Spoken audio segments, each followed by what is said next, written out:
पाकिस्तान तहरीक इंसाफ के सपोर्ट के साथ इलेक्शन जीता है, बाकियों को तो हरवाया है, लेकिन जो लोग जीत चुके थे उनमें से 293 मेंबरान साहिबान ने कानून और आईन के मुताबिक सुन्नी इत्तेहाद कौंसिल को ज्वाइन किया था। उसमें 86 नेशनल असम्बली में, 107 पंजाब में, 91 KPK में और 9 MPA सिंध असम्बली में शामिल थे। इस 293 MPA और MNAs के हिसाब से इलेक्शन कमीशन ने इस वक्त हमारे 78 सीट्स रिज़र्व को उनके मुताबिक प्रिजर्व रखा है और इस फैसले के मुताबिक इनकी आगे एलोकेशन होगी। हम समझते हैं कि पॉलिटिकल सिस्टम में और रिज़र्व सीट मेरिट बेस्ड होती है।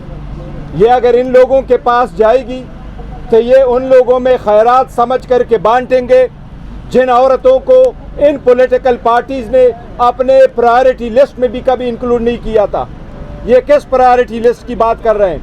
इनकी जितनी प्रायोरिटी लिस्ट उठा ले, ये खैरात में ये मानते हुए उन लोगों के दें जिन लोगों को, जिन औरतों को उन्होंने इसका वर्थ नहीं समझा कि उनको प्रायोरिटी लिस्ट में दे। ये पाकिस्तान तहरीक इंसाफ के सपोर्टेड कैंडिडेट्स है जो इस वक्त सुन्नी इत्तेहाद कौंसिल में शामिल है। सुन्नी इत्तेहाद कौंसिल को ये सीटें मिलेगी तो इंशाअल्लाह ताला खान साहब के विजन के मुताबिक ये उन कमिटेड वर्करों को मिलेगी, कमिटेड वर्करों को, जिनको आप कह सकते हैं जिनका हम हमेशा से चुनाव एक बाइतिमाद तरीके से मेरिट बेस पे करेंगे।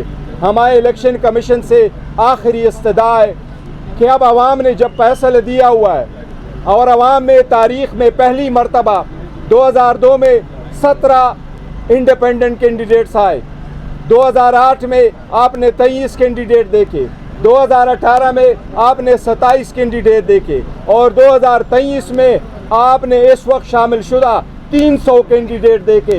ये सिर्फ और सिर्फ उस गुलामी नामंजूर की वजह से हैं। इलेक्शन कमीशन को अगर अवामी नुमाइंदों का एहसास करना है, इस पॉलिटिकल सिस्टम को आगे चलाना है, तो इलेक्शन कमीशन के सामने आज अली ज़फ़र ने बेहतरीन आर्गूमेंट्स किए हैं कि ये इख्तियार आपके पास है, आप उनको ऐसे एलोकेट करें जिससे कानून का तकाजा पूरा हो।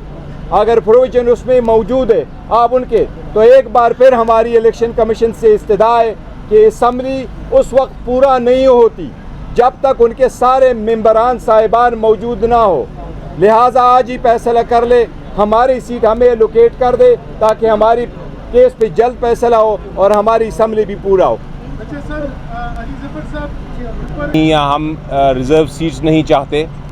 वो लेटर तो एक 206 के रिप्लाई में था जहां एक रूटीन का लेटर लिखा था इलेक्शन कमीशन ने कि जनाब आप अपनी बताइए कि कौन कौन कैंडिडेट है आपके, तो उस पर उन्होंने कहा कि हम कंटेस्ट नहीं किया इलेक्शन, तो हमें ये ज़रूरत नहीं है बताने की। इसलिए वो लेटर का कोई रेलेवेंसी नहीं है इस केस से। आपने सेक्शन 104 का पूछा। सेक्शन 104 में ये लिखा है कि एक पॉलिटिकल पार्टी को लिस्ट देनी है अपनी जो विमेन सीट्स और माइनॉरिटी सीट्स है, और उस सीट्स के मुताबिक फिर उनका फ़ैसला होगा कि उनको कितनी सीटें मिलनी है। लेकिन उसमें ये कहीं नहीं लिखा कि आप अगर एक बार इलेक्शन हो जाए और इलेक्शन के बाद एक पॉलिटिकल पार्टी को जिसने पहले लिस्ट नहीं दी थी मज़ीद लोग ज्वाइन कर ले तो दोबारा लिस्ट नहीं दे सकते। और उस पर हमने उनको बताया कि ऐसे एग्ज़ाम्पल्स हैं। एक तो इलेक्शन कमीशन ऑफ पाकिस्तान की जजमेंट है जिसमें बाप के केस में बाप की एक पार्टी थी, उन्होंने भी लिस्टें नहीं दी थी लेकिन उनको बाद में लिस्ट देने की इजाज़त दी गई। इसी तरह उनको दिखाया कि एक डिवीज़न बेंच, एक 2 जजेस का फ़ैसला है लाहौर हाई कोर्ट का,